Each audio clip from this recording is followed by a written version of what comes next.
ಸ್ನೇಹಿತರೆ ನಮಸ್ಕಾರ.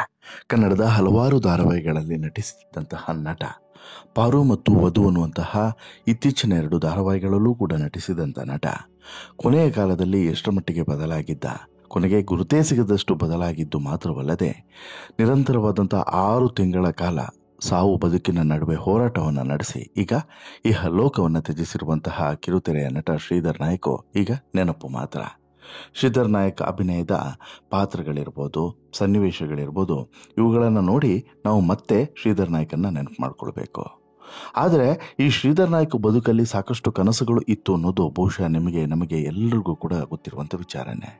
ಪಾರು ಧಾರಾವಾಹಿ ಖ್ಯಾತಿಯ ಕಿರುತೆರೆ ನಟ ಶ್ರೀಧರ್ ನಾಯಕ್ ಅವರ ಗಂಭೀರ ಅನಾರೋಗ್ಯ ಸಮಸ್ಯೆ ಇದೆಯಲ್ಲ, ಇದು ಕೊನೆಗೆ ಅವರ ಜೀವವನ್ನು ತೆಗೆದು ಅವರ ಕನಸುಗಳು ನನಸಾಗದಂತೆ ಮಾಡಿತು ಅಂತ ಹೇಳಿದ್ರು ಕೂಡ ಸುಳ್ಳಾಗಲ್ಲ.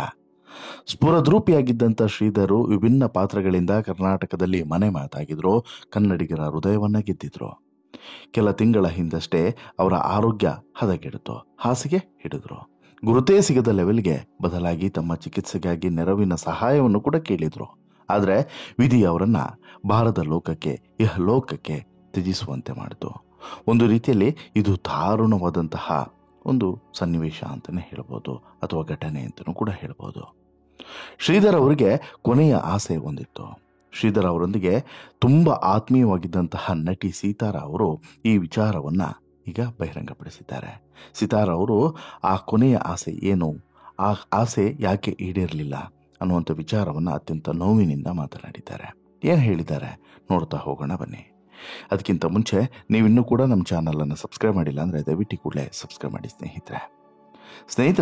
ಶ್ರೀಧರ್ ಅವರು ಇನ್ನಿಲ್ಲ ಅನ್ನುವಂಥ ವಿಚಾರಗಳು ಯಾವಾಗ ಎಲ್ಲ ಕಡೆಯೂ ಕೂಡ ವೈರಲ್ ಆಗ್ತಾ ಹೋಯಿತು, ಆಗ ಒಂದೊಂದೇ ಸಂಗತಿಗಳು ಕೂಡ ಹೊರಗಡೆ ಬರ್ತಾ ಹೋಯಿತು. ಶ್ರೀಧರ್ ಅವರ ಒಳ್ಳೆತನ, ಶ್ರೀಧರ್ ಅವರ ಈ ಮಾನವೀಯ ಮೌಲ್ಯ, ಜೊತೆಗೆ ಅವರು ಸೆಟ್ನಲ್ಲಿದ್ದಂಥ ರೀತಿ, ಹೊರಗಡೆ ಇದ್ದಂಥ ರೀತಿ, ಜೊತೆಗೆ ಅವರು ತಮ್ಮ ಸಹ ನಟಿಯರ ಜೊತೆಗೆ ಇದ್ದಂಥ ರೀತಿ, ಎಲ್ಲದರ ಬಗ್ಗೆನೂ ಕೂಡ ಸಿಕ್ಕಾಪಟ್ಟೆ ಮಾತುಗಳು ಬರ್ತಾ ಹೋದು. ಅದು ಹಾಗೇನೆ, ಒಬ್ಬ ವ್ಯಕ್ತಿ ಇದ್ದಾಗ ಅವರ ಬಗ್ಗೆ ನಮಗೆ ಗೊತ್ತಾಗೋದಿಲ್ಲ, ಹೋದಾಗ ಮಾತ್ರ ಗೊತ್ತಾಗೋದು, ಆಗಲೇ ಒಳ್ಳೆಯ ಮಾತುಗಳು ಕೂಡ ಬರೋದು. ಆದರೆ ದುರಂತ ಅನ್ನೋ ರೀತಿಯಲ್ಲಿ ಒಬ್ಬರೇ ಒಬ್ಬರು ತುಂಬ ಕೆಟ್ಟದಾಗಿ ಮಾತನಾಡಿಬಿಟ್ರು. ಅದೇ ಇವರು ಪ್ರೀತಿಸಿ ಮದುವೆ ಆದಂಥ ಪತ್ನಿ. ಯಾರು? ಶ್ರೀಧರ್ ಪ್ರೀತಿಸಿ ಮದುವೆ ಆಗಿದ್ದಂಥ ಪತ್ನಿ ಮಾತ್ರ ಶ್ರೀಧರ್ ಅವರ ಬಗ್ಗೆ ಇಲ್ಲ ಸಲ್ಲದ ಆರೋಪಗಳನ್ನು ಹೊರಿಸಿದ್ರು.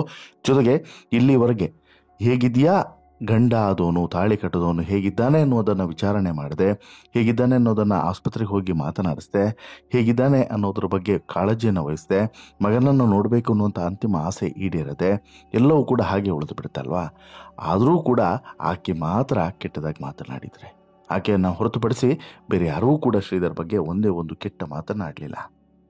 ಇನ್ನು ಶ್ರೀಧರ್ ಅವರ ಜೊತೆಗೆ ತುಂಬ ನಟ ನಟಿಯರು ಆತ್ಮೀಯವಾಗಿದ್ದರು. ಅದರಲ್ಲಿ ಸಾಕಷ್ಟು ಸೀರಿಯಲ್ಗಳಲ್ಲಿ ನಟಿಸಿರುವಂಥ ನಟಿ ಸಿತಾರ ಅವರು ಶ್ರೀಧರ್ ಅವರು ಒಂದು ರೀತಿಯಾದಂಥ ಪಾದರಸದಂತೆ ಇದ್ದರು ಅಂತೇಳಿ ಹೇಳ್ತಾ, ಅಂಥ ಮನುಷ್ಯ ಈ ರೀತಿ ಹೋಗಿದ್ದು ಮನಸ್ಸಿಗೆ ತುಂಬ ನೋವು ಕೊಡುತ್ತಿದೆ.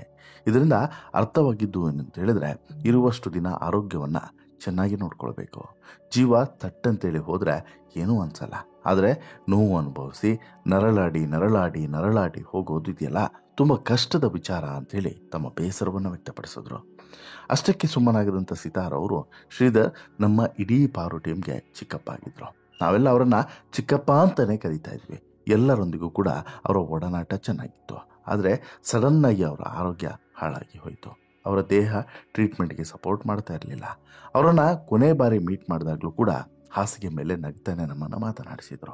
ಆದರೆ ಅವರಿಗೆ ಈ ರೀತಿ ಆಗುತ್ತೆ ಅನ್ನುವಂತಹ ಒಂದು ಕನಸು ಕೂಡ ಇರಲಿಲ್ಲ. ಅಂದರೆ ಅವರಿಗೆ ಅಂದ್ಕೊಂಡೇ ಇರಲಿಲ್ಲ, ನಾನು ಹುಷಾರಾಗಿ ಮನೆಗೆ ಹೋಗ್ತೀನಿ ಅನ್ನುವಂತಹ ನಂಬಿಕೆ ಅವರಲ್ಲಿತ್ತು. ಬಟ್ ಆ ನಂಬಿಕೆಯಿಂದನೇ ಅವರ ಒಂದು ಕನಸು ಕೂಡ ನನಸಾಗಲೇ ಇಲ್ಲ ಅನ್ನುವಂಥ ವಿಚಾರವನ್ನು ಸಿತಾರ ಅತ್ಯಂತ ನೋವಿನಿಂದ ನೆನಪಿಸಿಕೊಳ್ತಾರೆ. ಶ್ರೀಧರ್ ಅವರಿಗೆ ಈ ರೀತಿ ಆಗೋದಕ್ಕಿಂತ ಮುನ್ನ, ಅಂದರೆ ತನ್ನ ಜೀವ ಹೋಗೋದಕ್ಕಿಂತ ಮುನ್ನ ನನ್ನ ಮಗನನ್ನು ನೋಡಬೇಕು ಅನ್ನೋಂಥ ಆಸೆ ಇತ್ತು. ಆದರೆ ಅದು ಈಡೇರಲಿಲ್ಲ. ನನ್ನ ಪ್ರಕಾರ ಚೆನ್ನಾಗಿದ್ದಂಥ ತಂದೆಯನ್ನು ಆ ಸ್ಥಿತಿಯಲ್ಲಿ ನೋಡಿದರೆ ಅವರ ತಲೆಯಲ್ಲಿ ಅದು ಹಾಗೇನೆ ಉಳಿದು ಬಿಡುತ್ತೆ. ಆದರೂ ಕೂಡ ಅವರು ಬರಬೇಕಾಗಿತ್ತು.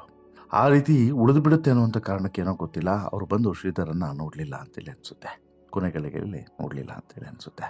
ಮಗನನ್ನು ನೋಡಬೇಕು ಅನ್ನುವಂಥ ಆಸೆ ತುಂಬ ಇತ್ತು. ಈ ವಿಚಾರವಾಗಿ ಕೊನೆ ಕ್ಷಣದಲ್ಲಾದರೂ ಕೂಡ ಮಗನನ್ನು ಅವರಿಗೆ ತೋರಿಸೋಣ ಅಂತೇಳ್ಬಿಟ್ಟು ತುಂಬ ಪ್ರಯತ್ನವನ್ನು ಮಾಡಿದ್ವಿ. ಬಟ್ ಆಗಲಿಲ್ಲ ಅಂತಲೂ ಕೂಡ ಹೇಳ್ತಾರೆ. ಅಂದರೆ ಇವರು ಸುಮ್ಮನೆ ಕೂರಲಿಲ್ಲ ಅಂತೆ ಯಾರು ಸಿತಾರ ಅವರು. ಸಿತಾರ ಅವರಿಗೆ ಎಲ್ಲ ವಿಚಾರಗಳು ಕೂಡ ಗೊತ್ತಿತ್ತು ಇವ್ರ ಬಗ್ಗೆ. ಯಾರ ಬಗ್ಗೆ? ಈ ಶ್ರೀಧರ್ ಅವರ ಬಗ್ಗೆ ಎಲ್ಲ ವಿಚಾರಗಳು ಕೂಡ ಗೊತ್ತಿತ್ತು. ಮದುವೆ ಆಗಿರುವಂಥ ವಿಚಾರ, ಹೆಂಡತಿ ಬಿಟ್ಟೋಗಿರುವಂಥ ವಿಚಾರ, ಮಗ ಇರುವಂಥ ವಿಚಾರ, ಎಲ್ಲ ವಿಚಾರನೂ ಕೂಡ ಗೊತ್ತಿತ್ತು. ಶ್ರೀಧರ್ಗೂ ಕೂಡ ಹೆಂಡತಿ ಇಂಥಲ್ಲಿದ್ದಾರೆ ಎಲ್ಲದೂ ಕೂಡ ಮಾಹಿತಿ ಇತ್ತು. ಬಟ್ ಆದರೆ ಇವರು ಕೂಡ ಅದನ್ನು ಸಂಸಾರ ಸರಿಪಡಿಸ್ಕೊಳ್ಳುವಂಥ ಪ್ರಯತ್ನವನ್ನು ಮಾಡಲಿಲ್ಲ ಅನ್ನೋದು ಸತ್ಯ. ಬಟ್ ಅಂತಿಮವಾಗಿ ಈ ಹೆಂಡತಿ ಮತ್ತು ಮಗ ಇಬ್ಬರು ಕೂಡ ಇಷ್ಟು ಟೈಮ್ ಆಸ್ಪತ್ರೆಯಲ್ಲಿ ನರಳಿದ್ರಲ್ಲ, ಯಾರು ಶ್ರೀಧರ್, ಒಂದಿನೂ ಬಂದು ನೋಡಲಿಲ್ಲ ಅಂತೆ. ಒಂದಿನೂ ನೋಡಿ ಮಾತಾಡಿಸುವಂಥ ಕೆಲಸವನ್ನು ಮಾಡಲಿಲ್ಲ, ಹೇಗಿದ್ದೀರಾ ಅಂತ ಹೇಳಿ ಕೇಳಲಿಲ್ಲ. ಆದರೆ ಇವರಿಗೊಂದು ಆಸೆ ಇತ್ತು, ಮಗನನ್ನು ನೋಡಬೇಕು ಅಂತ ಹೇಳ್ಬಿಟ್ಟು. ಬಟ್ ಅದು ಕೂಡ ಈಡೇರಲಿಲ್ಲ ಅಂತೇಳಿ. ಕಣ್ಣು ಮುಚ್ಚೋದಕ್ಕಿಂತ ಮುಂಚೆ ಒಂದು ಸಲ ಮಗನನ್ನು ನೋಡಬೇಕು ಅನ್ನುವಂತಹ ತುಂಬ ಬಯಕೆ ಇತ್ತು. ಹಾಗಾಗಿ ಇವರು ಕೂಡ ಒಂದು ದಿನನಾದರೂ ಅಥವಾ ಒಂದು ಕ್ಷಣನಾದರೂ ಬಂದು ಮಾತಾಡಿಸ್ಕೊಂಡು ಹೋಗಲಿ ಅನ್ನುವಂತಹ ವಿಚಾರವನ್ನು ಅವ್ರಿಗೂ ಕೂಡ ತಲುಪಿಸ್ತಾರೆ. ಯಾರಿಗೆ? ಶ್ರೀಧರ್ ಅವರ ಪತ್ನಿಗೆ ಮತ್ತು ಮಗನಿಗೆ ತಲುಪಿಸ್ತಾರೆ. ಬಟ್ ಅವ್ರು ಯಾರೂ ಕೂಡ ಬರಲಿಲ್ಲ. ಕೊನೆ ಕ್ಷಣದಲ್ಲೂ ಕೂಡ ನೋಡೋಕ್ಕೆ ಬರಲಿಲ್ಲ. ಕೊನೆ ಹೆಸರು ಎಳೆದ ಮೇಲೂ ಕೂಡ ನೋಡೋಕ್ಕೆ ಬರಲಿಲ್ಲ. ಅದು ದುರಂತ.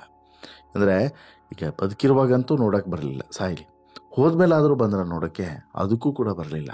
ಹೋದ್ಮೇಲೆ ಏನು ಮಾಡಿದ್ರು, ಒಂದು ಆಡಿಯೋ ರಿಲೀಸ್ ಮಾಡಿ ಬಿಟ್ಬಿಟ್ರು. ಯಾರೋ? ಇದೇ ಶ್ರೀಧರ್ ಅವರ ಪತ್ನಿ. ಅದು ಬಿಟ್ಟರೆ ಬೇರೆ ಏನೂ ಕೂಡ ಮಾಡಲಿಲ್ಲ ಅಲ್ವಾ?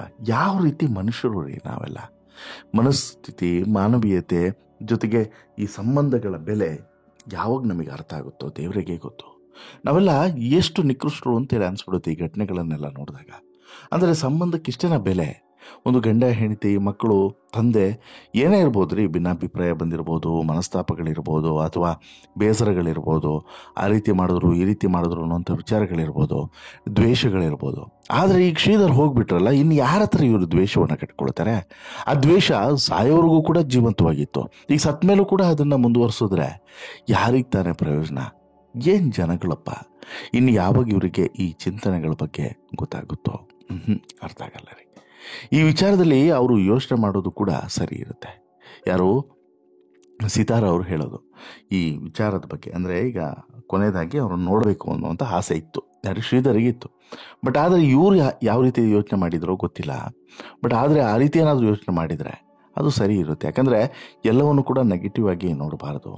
ಶ್ರೀಧರ್ ಅವರ ಕನವರಕ್ಕೆ ಅವರ ತಾಯಿ ಮೊಬೈಲ್ನಿದ್ದಂತಹ ಮಗನ ಫೋಟೋವನ್ನು ತೋರಿಸೋದು ಇವೆಲ್ಲದೂ ಕೂಡ ಒಂದು ಭಾಗ. ಆದರೆ ಆ ಫೋಟೋವನ್ನು ನೋಡಿ ಶ್ರೀಧರ್ ಮಗನಿಗೆ ಟಾಟಾ ಟಾಟಾ ಅಂತ ಹೇಳಿಬಿಟ್ಟು ಕೊನೆ ಹೆಸರನ್ನು ಹೇಳಿದ್ರಂತೆ. ಅದನ್ನು ಅವರ ತಾಯಿ ನಮಗೆ ಹೇಳಿದ್ರು. ಈ ವಿಚಾರ ಕೇಳಿ ಎಂಥವ್ರಿಗಾದರೂ ಕೂಡ ಒಂದು ಕ್ಷಣ ಶಾಕ್ ಆಗಲೇಬೇಕಲ್ವ? ಅಂದರೆ ನೀವು ಯೋಚನೆ ಮಾಡಿ, ಆ ಮಗುವನ್ನು ನೋಡಬೇಕು, ನನ್ನ ಮಗನನ್ನು ನೋಡಬೇಕು ಅನ್ನೋಂಥದ್ದು ಬಯಕೆ, ಸಹಜವಾದಂಥ ಬಯಕೆ. ಕೊನೆಯದಾಗಿ ಒಂದು ಆಸೆ, ಕೊನೆಯ ಆಸೆ ಅಂತಲೇ ಇಟ್ಕೊಳ್ಳೋಣ. ಅದನ್ನೊಂದು ಈಡೇರ್ಸೋಕ್ಕೆ ಇವರಿಗೆ ಆಗಲಿಲ್ಲ. ಆದ ಕಾರಣಕ್ಕೋಸ್ಕರ ಅವ್ರು ಏನು ಮಾಡ್ತಾರಂತೆ, ನೋಡಬೇಕು ಮಗನನ್ನು ಅಂತೇಳಿ ಹೇಳಿದ ತಕ್ಷಣ ಅವ್ರ ಅಮ್ಮನ ಮೊಬೈಲಲ್ಲಿ ಒಂದು ಫೋಟೋ ಇತ್ತಂತೆ, ಹಳೆ ಫೋಟೋ. ಆ ಫೋಟೋವನ್ನು ತೋರಿಸ್ತಾರೆ. ಆಗ ಆ ಫೋಟೋಗೆ ಇವರು ಬಾಯ್ ನಾನು ಹೋಗ್ತೀನಿ ಅಂತ ಹೇಳ್ಬಿಟ್ಟು ಟಾಟಾ ಹೇಳ್ತಾರಂತೆ. ಅಂದರೆ ಹಂಗೆ ಹೇಳ್ಕೊಂಡು ಕೊನೆ ಹೆಸರನ್ನು ಹೇಳಿದ್ರು ಅಂತೇಳಿ. ಇಂಥ ಕ್ಷಣ ಇರ್ಬೋದು ಅದು. ಸತ್ಯ ಹೇಳ್ತೀನಿ, ಇದನ್ನು ಓದಿದಾಗ ಅಥವಾ ಇದನ್ನು ಹೇಳುವಾಗ ನಮಗೆ ಒಂಥರ ಆಗುತ್ತೆ, ಮೈಯೆಲ್ಲ ಒಂಥರ ಫೀಲಿಂಗ್, ಅದು ಆ ರೀತಿಯಾದಂಥ ಭಾವನೆ.